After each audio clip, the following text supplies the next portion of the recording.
Bom dia, na paz do Senhor. Nós estamos lendo a Bíblia em ordem cronológica nesse ano de 2021 e estamos comentando a Bíblia também em ordem cronológica, seguindo a leitura respectiva de cada dia. Hoje nós vamos para Ezequiel 18. Vamos começar então. Vimos até o capítulo 17, Deus tratando, Deus falando com Jerusalém acerca de todos os pecados que eles haviam cometido. E Deus sempre falou, mandei profetas, vocês foram avisados, faz muito tempo que eu estou avisando. Então o que acontece aqui no 18? Os anciãos, os homens ali ao redor de Ezequiel, onde ele estava morando, foram lá questionar o profeta. Foram questionar Ezequiel. E falar, peraí, então nós vamos pagar pelos pecados dos nossos pais? Como é isso? Porque o que Deus tem falado é sobre os pecados acumulados ao longo dos séculos, ao longo do tempo. Então os filhos pagam pelos pecados dos pais? E esse questionamento é o que Deus, não é o Ezequiel, Deus vai responder pelo profeta aqui no 18. E traz uma orientação muito séria para nós.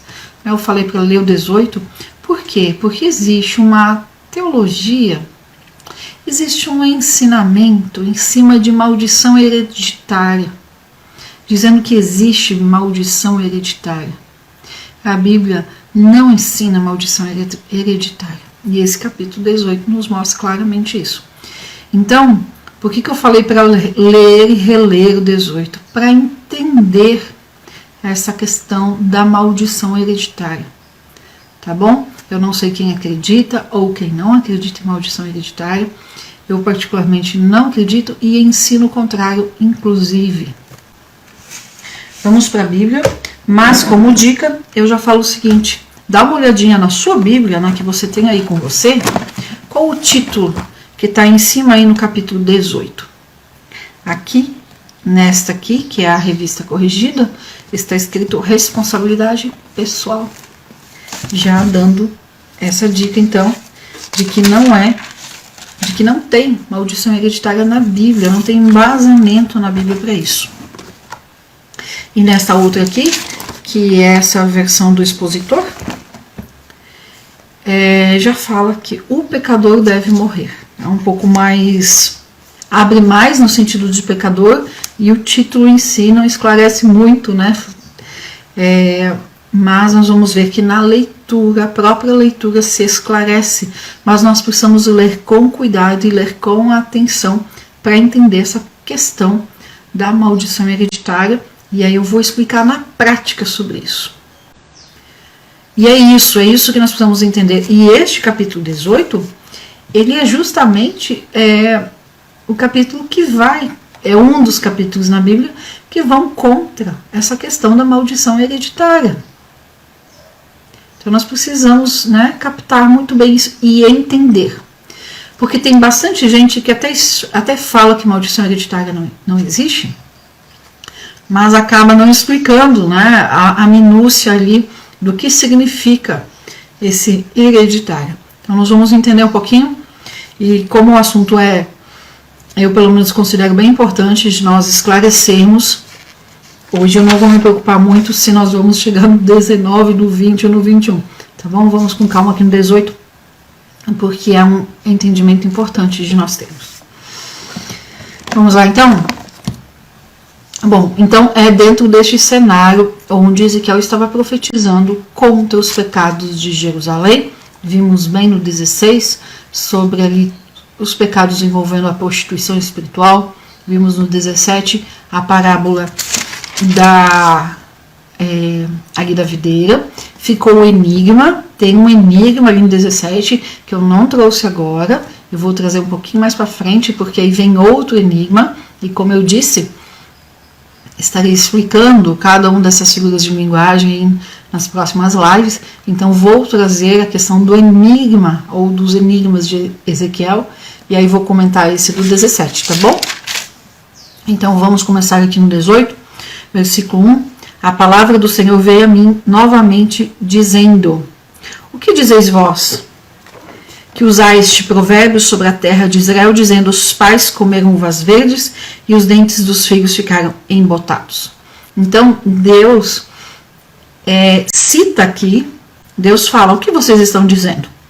Ou seja, por conta dos anciãos ali conversando, Deus estava ouvindo a conversa deles, Deus estava ouvindo o questionamento deles. E aí Deus fala, né? Que provérbio é esse que vocês estão dizendo? Os pais comeram uvas verdes e os dentes dos filhos ficaram embotados. Como que os pais comem e os dentes dos filhos é que se estragam, né? Um provérbio lá de Israel, né? E esse provérbio do 2, dá uma olhadinha na sua Bíblia, ele é repetido no 19, no 25 e no 29. E o que esse versículo faz, né? Esse versículo ele lança a culpa em Deus. Esse versículo faz, esse provérbio, ele lança a culpa em Deus. Ele fala: os filhos estão pagando pelos pecados dos pais.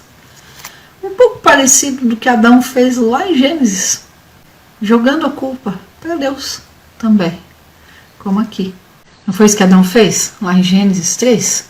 Jogou a culpa para Deus, a culpa do pecado. Então, é muito parecido com isso aqui, com o que o povo faz com esse ditado aqui. Aí Deus fala: assim como eu vivo, diz o Senhor Deus, que não mais usareis este provérbio. Esse provérbio ele fala exatamente sobre injustiça de Deus, né? Ele fala: os pais pecam e os filhos pagam preço. Então é um Deus injusto que cobra dos filhos. Eles estavam falando muito esse provérbio por conta justamente das acusações de Deus a respeito da prostituição espiritual, porque vinha de muitos séculos já. Então, eles tentam se eximir, não assumir a própria culpa, usando esse provérbio. Versículo 4. Eis que todas as almas são minhas. Deus falando: todas as almas são minhas. A alma do pai, também a alma do filho é minha. A alma que pecar, essa morrerá. E aí, a partir do 5, vai começar a explicação do porquê que não existe maldição hereditária, né? Como eu disse no começo, eu sou contra o ensinamento de maldição hereditária, não vejo embasamento bíblico, e para mim esse capítulo 18 explica que não tem maldição hereditária. Nós vamos entender um pouquinho sobre isso. Quando Deus chegou lá no Jardim do Éden, quando Adão e Eva, depois que eles pecaram, teve um questionamento. E aí o que acontece, né? Vamos lá? Vamos dar uma olhadinha só para a gente entender, porque é natural do ser humano tentar fugir da própria responsabilidade. Então vamos lá para Gênesis 3. Vamos direto aqui no versículo 12. Então Deus questiona: por que você pecou? Porque tu... Aí Adão fala, né? A mulher que tu me deste. Então assim, a culpa, Deus, de eu ter pecado não é minha. A culpa do pecado não é nem da minha mulher. A culpa é tua. Tu que me deu essa mulher. Então, Adão pega a culpa do pecado. Não é nem a culpa em si. A culpa é consequência da escolha. Mas Adão pega a responsabilidade da sua escolha e joga para Deus. Ele não joga nem para Eva, no fim das contas. Ele joga direto para Deus. Ele fala: Deus, foi tu que me deu essa mulher. E é o que as pessoas estão fazendo aqui, com Ezequiel, com esse provérbio aqui em Israel, é exatamente isso. Falando: olha, os filhos estão pagando o preço do pecado dos pais. Ou seja, Deus é injusto. E aí Deus vem e fala: não, todas as almas são minhas. O pecador paga pelo seu pecado. Mas, como eu disse, o livro de Ezequiel é um livro difícil, sim, mas quando a gente continua a leitura, prestando atenção, a gente vê que ele vai se explicando. E aí, a partir do versículo 5, ele vai explicar, então, Deus vai explicar como esse provérbio não é verdadeiro, e vai explicar como Deus realmente vê e trata a questão do pecado. E o homem que for, versículo 5 de Ezequiel 18, e o homem que for justo e que pratique o direito e a justiça, que não comer sobre os montes, nem levar os seus olhos aos ídolos da casa de Israel, nem violar a mulher do seu próximo, nem se achegar a mulher na sua separação, não oprimindo a ninguém, tornando ao devedor o seu penhor, não roubando, dando o seu pão ao faminto e cobrindo-o nu com vestes, não dando o seu dinheiro à usura, nem recebendo demais, da maldade desviando a sua mão e fazendo julgamento verdadeiro entre o homem e o seu próximo, andando nos meus estatutos e guardando os meus juízos para proceder com verdade, este é justo e viverá. Então Deus dá aqui do 5 ao 9 o procedimento do justo. Então o justo está aqui. E aí, para ficar bem fácil da gente entender, eu vou ler aqui na Bíblia Viva. Bom, aí o que acontece? Então, o justo. Então, Deus descreve ali o comportamento do justo. E é excelente pegarmos esses versículos do 5 ao 9 e ver se a gente se encaixa ali. Vou ler aqui novamente. Do 5 ao 9. Imaginem que haja um homem verdadeiramente justo, que pratica a verdade e a justiça. Ele não participa das festas imorais realizadas para adorar ídolos nos montes de Israel, não rouba a mulher alheia, nem se deita com mulher no tempo de sua menstruação, ele não explora outras pessoas, é paciente com quem lhe deve dinheiro, devolve os objetos deixados como garantia de pagamento da dívida, que é o tal da usura, que são os juros. Devolve os objetos deixados como garantia de pagamento de dívida quando os devedores precisam, reparte sua comida com os pobres e suas roupas com quem anda coberto de farrapos. Ele empresta seu dinheiro sem cobrar juros, afasta-se das coisas erradas, não faz diferença entre rico e pobre, poderoso e humilde. Ele trata todos os homens com igual justiça. Um homem assim, que obedece às minhas leis, é justo de verdade e sem dúvida alguma viverá. Palavra do soberano, o Senhor. Aí vamos para o versículo 10. Vamos entender aí o que é esse ditado, né, que fala que os filhos pagam então pelos pecados dos pais.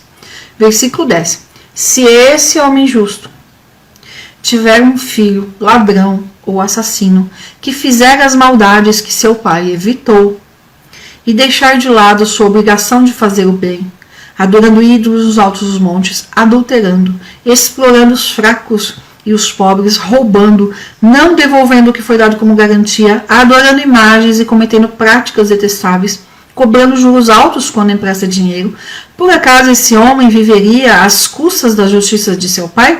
De jeito nenhum. Ele será responsável pela sua própria morte. E aqui não é morte física.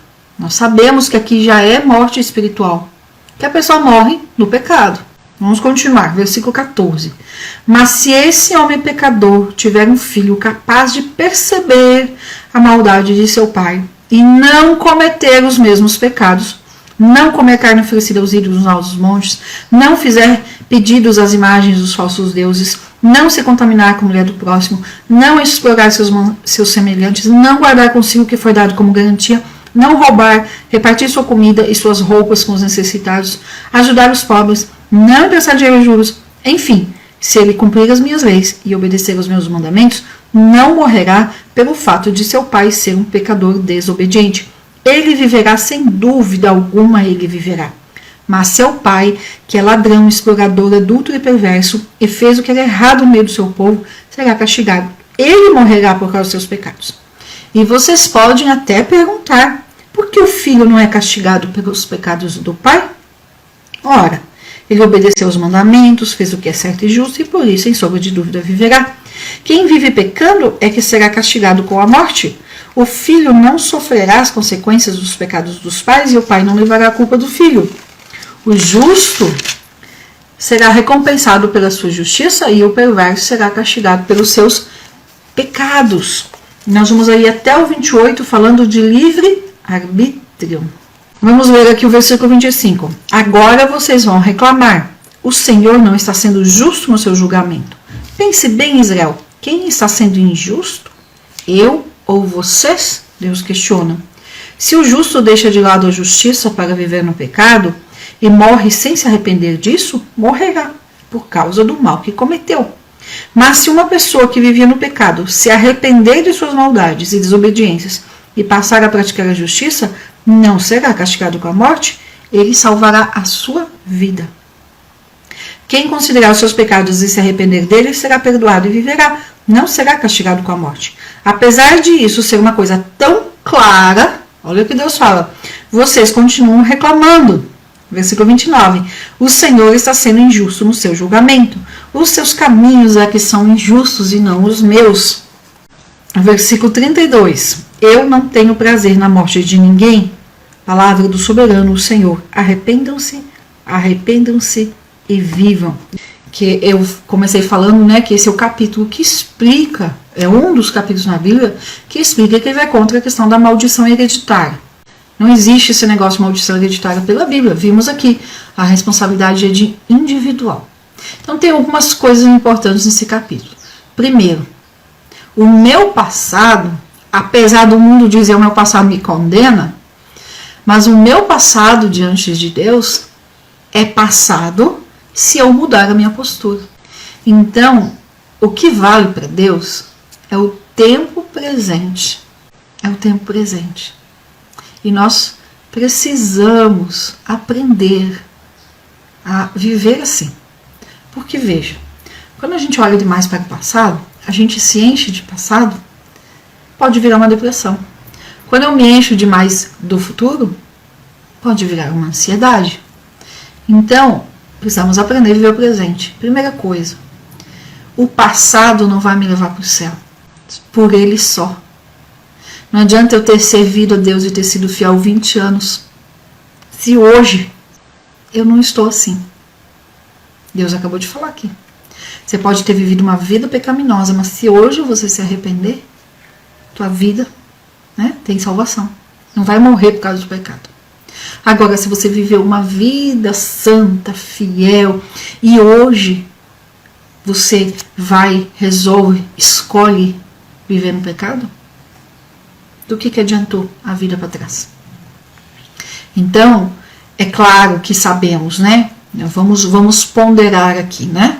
Vamos entender. Isso significa que pode viver de qualquer jeito? Não. Isso significa que pega o passado e joga no lixo? Também não é assim. Se eu tenho uma vida diante de Deus, 30 anos com Jesus, tem frutos isso. E quando eu chegar diante de Cristo, antes de entrar nas bodas do Cordeiro, tudo isso vai ser pesado. Eu vou ter contas a prestar sobre isso. Mas o que eu quero dizer é que o hoje precisa ser vivido diante de Deus. Não adianta, não existe com Deus a seguinte conta, como tem em empresas, por exemplo. Eu já trabalhei 30 anos, então agora eu vou viver a minha aposentadoria, agora eu vou dar uma descansada. Isso não existe diante de Deus. Não existe a aposentadoria para adorar a Deus, não existe a aposentadoria para o ID, não existe a aposentadoria para nós sermos bons mordomos do Senhor. Nós precisamos ter muita ciência disso. Primeiro ponto. Segundo, vamos entender o que é essa questão da maldição hereditária? O que é real e o que não é? Então, a maldição hereditária não existe. Vimos aqui. O povo em Israel, o povo aqui de Judá, que já estava no cativeiro com Ezequiel, fala que Deus é injusto, principalmente por conta do capítulo 16, que Deus aponta ali detalhes da prostituição espiritual que eles estavam praticando. E como Deus fala e traz essa questão que há muito tempo, desde séculos, que Deus vem avisando sobre o pecado, Deus vem alertando e mandando profetas, o povo então fala, se é desde sempre o pecado acumulado, então nós estamos pagando pelo preço, pelo pecado dos nossos pais. Só que eles não estavam olhando para eles mesmos, que eles estavam também praticando. Então, o que é essa questão da maldição hereditária? E aí eu vou trazer um exemplo bem prático, que se você não tem na sua casa, na sua família, mas você conhece alguém que tem. Colesterol alto. Vamos entender? Então, existe o colesterol alto, que é devido à alimentação, à falta de exercício, enfim. E tem o colesterol alto hereditário. Aqui em casa nós temos um exemplo pequeno de colesterol hereditário. A Helena tem. A Helena, como eu tive pré-eclâmpsia, ela precisou fazer um tanto de exames quando nasceu e deu que ela tem esse colesterol hereditário. Mas veja, colesterol hereditário, por si só, ele não deixa a pessoa com colesterol alto. Então ela não tem ele altíssimo, ela tem ele dentro do nível que é até os 200. Mas, enquanto o meu é bem menos que 200, o dela fica um pouco mais perto dos 200. Né? O dela, inclusive, é maior que o meu. Então, quando veio esse resultado do exame, o endócrino nos explicou. E ele falou claramente dessa questão do colesterol. E veja, do meu lado não tem ninguém com este problema, é do lado do Júlio, né? Herança paterna. E aí o médico explicou, olha, isso aqui significa o quê? Que ela tem uma tendência. Se ela não cuidar, sobe. Mais fácil do que quem não tem o hereditário. Então, sobe, preste atenção, sobe mais rápido e mais fácil do que quem não tem o colesterol hereditário. Isso significa, mãe, né, falando comigo, que precisa desde pequenininha, ela tinha 1 aninho, criá-la num ambiente que a ajude a ter, para a vida toda, bons hábitos. Então, o que eu quero dizer? Muita gente, né, é comum, eu já tive contato muito contínuo com uma família onde a mãe, a avó, havia se tornado mãe na adolescência, muito jovem. Depois a filha, mais ou menos na mesma idade, também se tornou mãe, muito jovenzinha também. E aí ela veio me procurar sobre a questão da maldição hereditária. Porque a minha mãe me amaldiçoou e aconteceu isso e a minha filha também. Então o que a gente precisa entender? Para o pecado é a mesma coisa do colesterol. É o ambiente que vai fazer com que continue ou não os hábitos. Então, por exemplo, numa família que tem uma pessoa que bebe álcool, muito alcoólatra, a propensão dele ter um filho que também seja alcoólatra é muito grande, a ciência já mostrou isso. Vem, claro, né, principalmente se a mãe é alcoólatra, o bebê já nasce com resquícios disso no corpinho, no organismo do bebê, e ainda bebê, ele sofre abstinência se ele não mamar no peito da mãe. Então, se ele mamar no peito da mãe, ele não tem abstinência. Porque ali na mãe tem resquícios ou não, a mãe pode continuar bebendo, como eu já vi. Mas essa criança tem uma tendência. Agora, se é cortado isso dela, ela vai curar essa abstinência e vai crescer sem. Agora, se ela cresce num lar onde continua se bebendo, não é que ela vai tornar-se alcoólatra porque é maldição. Não, ela vai se tornar porque é o que ela sabe fazer. É o que ela vê acontecendo como normal. Então tem homens violentos, por exemplo, o filho cresce violento, mas não é porque é uma maldição hereditária, é porque ele não sabe ser diferente. Ele não sabe como é ser um homem, um marido, um pai, um irmão normal, sem ser violento. Porque ele cresceu com aquilo, então ele vê aquilo como sendo algo normal. Isso é para todas as coisas. A criança vai crescer. Agora, o próprio Deus fala aqui, olha, tem um homem justo e vem o filho que se torna perverso e assassino. Ou outro caso, que o próprio Deus escreve aqui, em Ezequiel 18. O filho o homem é assassino, é perverso, é mau, e vem um filho e escolhe não seguir os passos do pai, como está aqui. Então Deus deixa claro que é uma escolha. E a gente vê isso. Quantas famílias que a família é exemplar, vamos colocar entre aspas, porque a gente nunca sabe o interior da família, da casa, e vem um filho e age totalmente diferente. O mundo até dá um nome, né, para isso. O desgarrado, a ovelha desgarrada, tem vários nomes que o mundo dá para isso. Então a gente precisa cuidar muito ao falar de maldição hereditária, porque a Bíblia não ensina maldição hereditária, a Bíblia ensina isso aqui, a escolha individual. Você pode estar enfiado lá no meio de um lugar de tráfico, de droga, de prostituição, e crescer bem. E a gente sabe, a gente conhece casos assim. A pessoa estava lá, cresceu no meio de uma situação que o natural seria ela continuar, dar continuidade daquilo. Mas ela consegue, né? Ali no meio do lamaçal, crescer como um lírio, como uma flor, e desabrochar e ser totalmente diferente. Então, maldição hereditária, o hereditário é muito mais voltado à cultura, educação, ensino, ou a falta disso, a hábitos do meio, e não porque está no sangue, está no DNA. Jesus vem e ele tem todo o poder para quebrar qualquer ciclo, mas não é ciclo de maldição hereditária, é ciclo desta cultura. Ai, mas eu não tenho exemplo de pai para ser como um pai, eu não tenho exemplo de mãe para saber como ser uma mãe segundo o coração de Deus. Procure na sua igreja, procure na sua comunidade, procure algum lugar que você possa aprender. Há mulheres de Deus, há homens de Deus por aí que você com certeza pode se espelhar. Mesmo assim, você não consegue encontrar, não tem? Bíblia, vai para a Bíblia. A Bíblia tem muitos exemplos, a Bíblia nos fala como fazer. A começar com 1 Coríntios 13.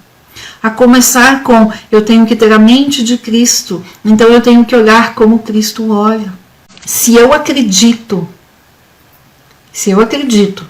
que maldição hereditária existe, a propensão, a estatística, a possibilidade de eu repetir os mesmos erros da onde eu vim é muito grande, porque eu acredito nisso. Então, eu não vou me esforçar para ser diferente. Querer mudar o ciclo, quebrar o ciclo, não é fácil, dá trabalho. E só para usar ali o exemplo que eu dei de alcoólatra, a criança que cresce nesse meio é o que ela sabe fazer. Então, uma família que bebe, que tem esse problema com o alcoolismo, bebe em todos os momentos. E assim, gente, é com comida também. Com tudo, com todos os vícios, com todos os pecados, né? Com a violência.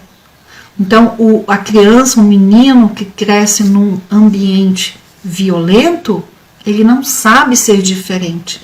Então, quando ele encontra Cristo, ele precisa escolher ser diferente. E olha só, a menina que cresce num lar violento, a possibilidade dela casar com um homem violento é gigantesca. Por quê? Porque a violência ruim só que a criança que cresce num meio violento, ela não sabe como é viver sem violência. Ela pode até desconfiar que tem. Ela até pode achar tudo aquilo errado.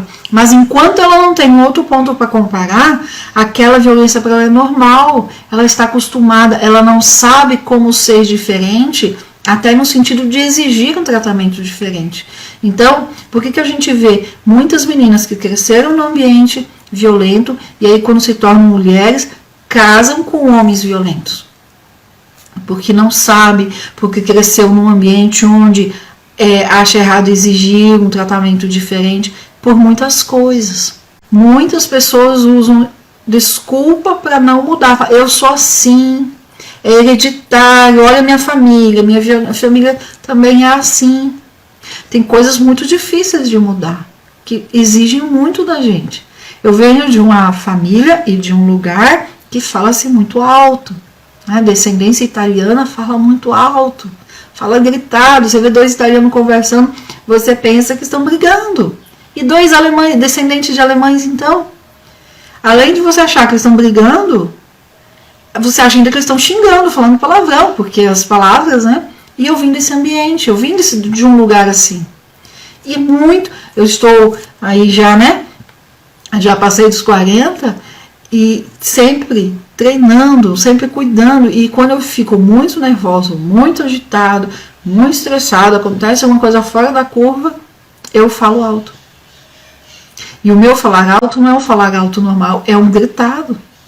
Porque eu cresci, eu estudei num lugar que é assim, que é o normal. É algo que eu preciso trabalhar até hoje. Agora, a maldição hereditária? Não, não é. Eu nasci e cresci num ambiente assim. Tá enraizado em mim. Mas é possível mudar? Claro que é. Eu sou assim por causa de fulano. É maldição minha, igual essa amiga que eu tive. Eu não tenho mais contato com ela. Mas ela falava assim, não.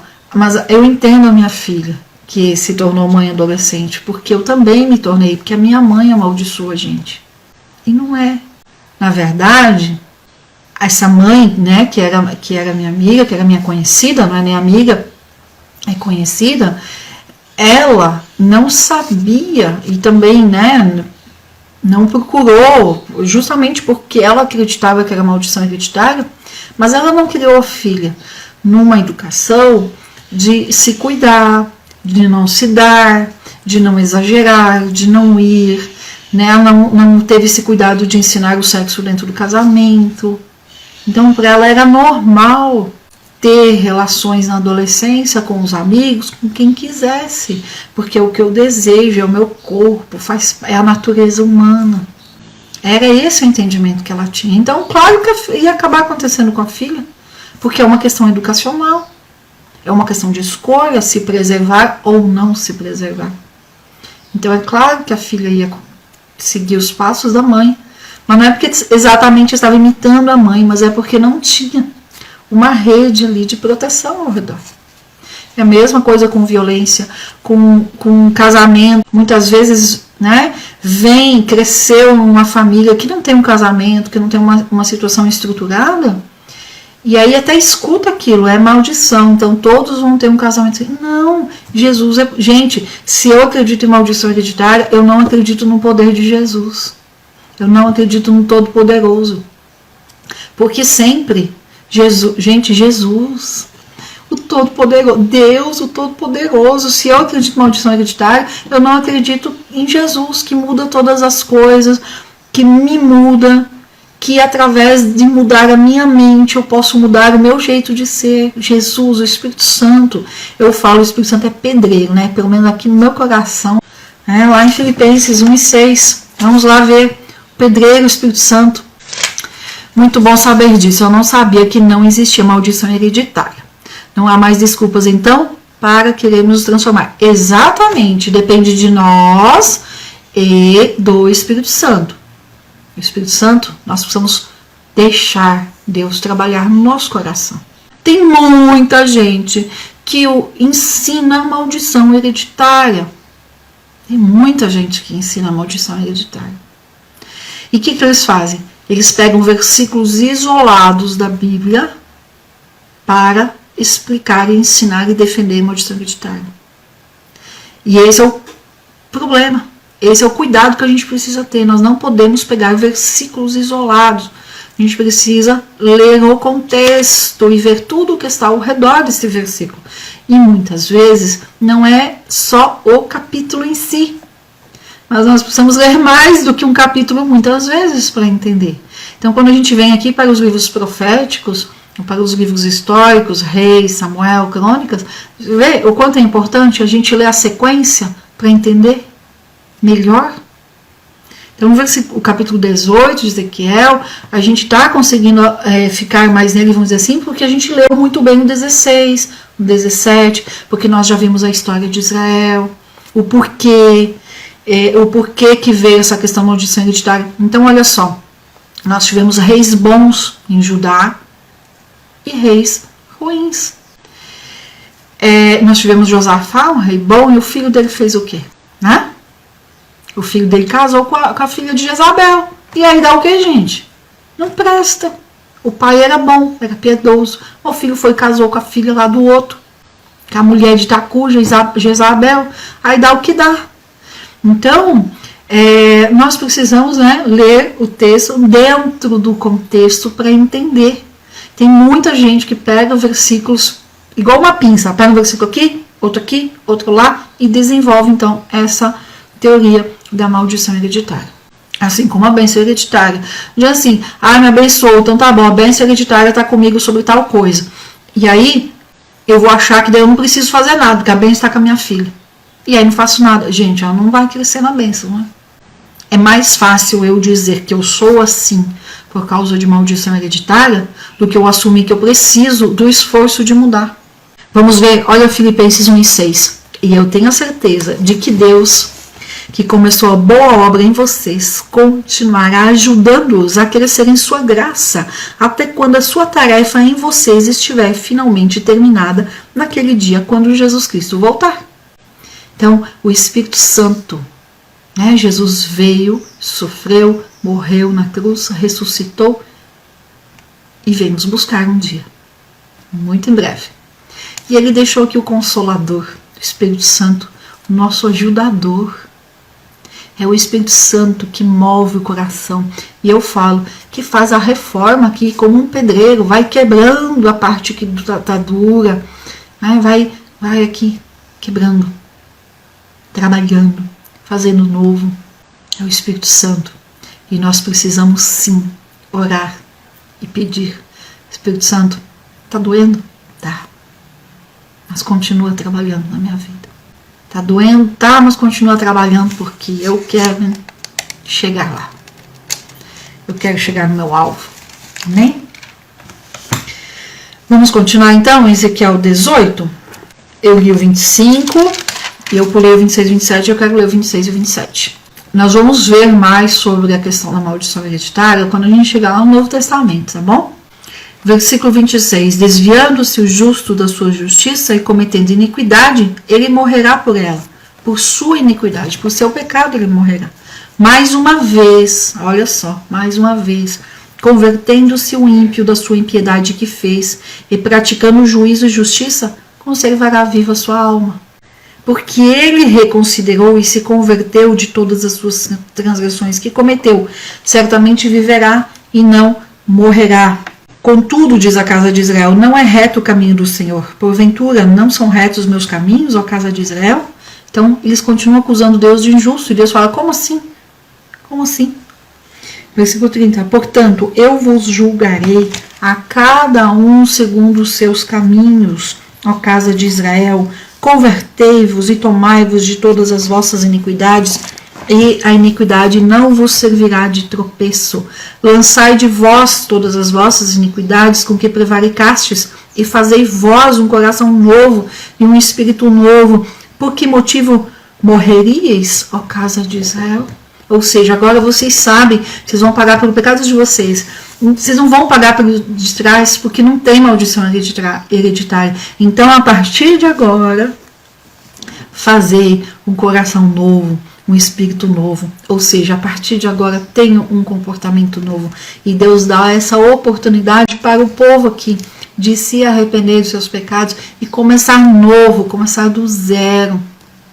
E aqui era especificamente para o povo aqui de Judá que estava lá no cativeiro, mas é a mesma fala que Deus tem para a gente. Hoje, o que vale é hoje. Porque não tenho prazer na morte do que morre, diz o Senhor Deus. Convertei-vos, pois, e vivei. Então, vamos entender esse versículo 32. Como assim Deus não tem prazer na morte? Se lá nos Salmos fala que Deus tem prazer na morte. Lá nos Salmos fala na morte do justo. E aqui Deus está falando que se convertam, mudem a vida, porque eu não tenho prazer na morte daquele que morre. Ou seja, eu não tenho prazer na morte daquele que morre no pecado. Eu quero que se converta. Convertei-vos, pois, e vivei. Tá? O versículo 32 repetindo que é importante isso. Deus tem prazer na vida. Amém, gente? O capítulo 19 vai falar, então, sobre a ruína de Judá. E olha só, no 17, nós não vimos ali sobre a parábola da videira.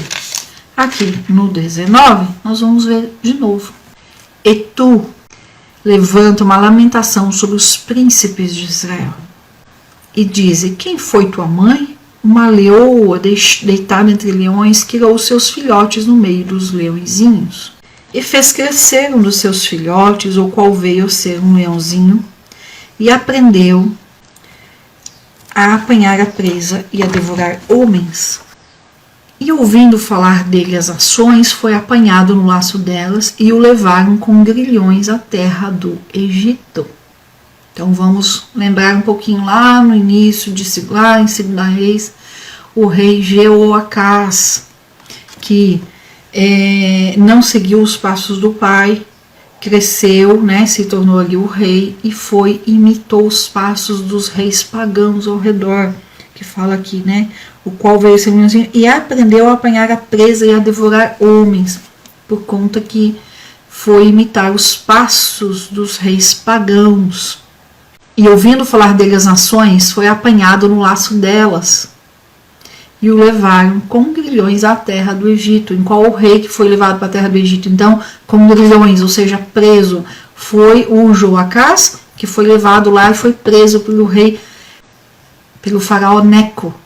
Essa passagem aqui, a gente já viu, esse versículo 4, né, que está falando aqui, tá lá em 2 Reis 23.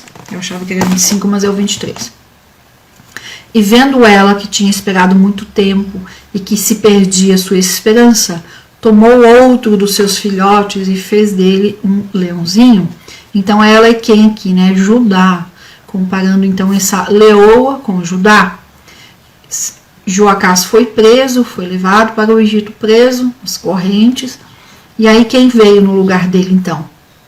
O Jeoaquim, foi colocado o rei ali no lugar dele. E ele, Jeoaquim, continuamente andando entre os leões, tornou-se um leãozinho e aprendeu a apanhar a presa e devorar homens. Ou seja, ele continuou se associando aos reis pagãos, do jeito que o seu irmão tinha feito. Reconheceu seus palácios desolados e assolou suas cidades e assolou-se a terra e a sua plenitude por causa do estrondo dos seus rugidos. E então se ajuntaram contra ele as nações das províncias por todos os lados e estenderam sobre ele sua rede, e foi apanhado na cova delas. E o puseram em cárcere, com cadeias, e o levaram ao rei da Babilônia. Introduziram-no em fortalezas para que sua voz não se ouvisse mais sobre os montes de Israel. Vamos voltar lá para 2 Reis um pouquinho, gente. 2 Reis 25. Nós temos dois reis com os nomes parecidos, tá? Tem o Jeoaquim e o Joaquim. Depois disso, sucedeu que no ano 37, o cativeiro de Joaquim. Então, o Joaquim, ele foi levado preso e ele foi solto lá depois de 37 anos preso. O rei Joaquim, está em 2 Reis 25 e 27, nós já vimos isso. Ele foi e ficou preso no cativeiro por 37 anos. E aí lá, o novo rei, o que substituiu Nabucodonosor II, né, o Evil-Merodach, o soltou, mas não o soltou totalmente. Ele não foi permitido que ele saísse da Babilônia. Ele só saiu da prisão e mudou de quarto, né? Foi dormir então no palácio do rei e pôde comer à mesa do rei todos os dias. Mas o que era antes, né, o Jeoaquim, ele morreu, ele foi preso em Jerusalém e morreu a caminho da Babilônia. Possivelmente, entende-se que ele morreu, caiu na neve e morreu ali. Ele não foi sepultado, ele também não teve ninguém que chorou a morte dele, porque ele foi um rei muito mau. Tá aqui no decorrer do capítulo 24. Eu não vou agora ficar localizando o versículo, porque nós já comentamos, eu já contei sobre a morte dele, inclusive, quando nós estávamos lá comentando 2 Reis. Versículo 10. Tua mãe era como uma videira no teu sangue, plantada junto às águas. Ela frutificou e encheu-se de ramos por causa das muitas águas. Então, essa videira, lá do capítulo 17, tá? Retomando, então, esse assunto da videira. E é Judá, se referindo, então, como essa videira. Então, a tua mãe é como uma videira, plantada junto às águas, frutificou e encheu-se de ramos. E ela tinha varas fortes para cetros de dominadores, e elevou-se a sua estatura entre os espessos ramos, e foi vista na sua altura com a multidão dos seus ramos. Versículo 12. Mas foi arrancada com fúria e derrubada por terra, e o vento oriental secou o seu fruto, foram quebradas e se secaram suas varas fortes, e o fogo as consumiu. E agora está plantada no deserto, numa terra seca e sedenta. e saiu fogo de uma das varas dos seus ramos, que consumiu seu fruto, e não ficou nela nenhuma vara forte, cetro para dominar. Esta é a lamentação, e servirá de lamentação. Então, os versículos 13 e 14 aí, falando, né? Enquanto ela estava plantada junto às águas, ela recebia as bênçãos de Deus. Mas aí veio o juízo, exatamente como nós vimos em Jerusalém. O juízo não veio de uma vez só. Ele veio aos poucos, e foi o que nós vimos ali no reinado de Zedequias. Ele reinou por 11 anos, e foram 11 anos muito difíceis. Teve deportação, teve cerco, e o juízo, desde o início, lá com Isaías, depois com Jeremias, Deus fala que vai vir a fome, aí a peste, né, as doenças decorrentes da própria fome, vai vir a espada. Então Deus vai falando, e tudo isso foi acontecendo aos poucos. A espada foi a última, que aí foi no dia ali da tomada de Jerusalém, e aconteceu exatamente isso. Se a gente vê aqui, foi arrancada com fúria, derrubada por terra, o vento oriental veio e secou o fruto. Depois de secar o fruto, foram quebradas e se secaram suas varas.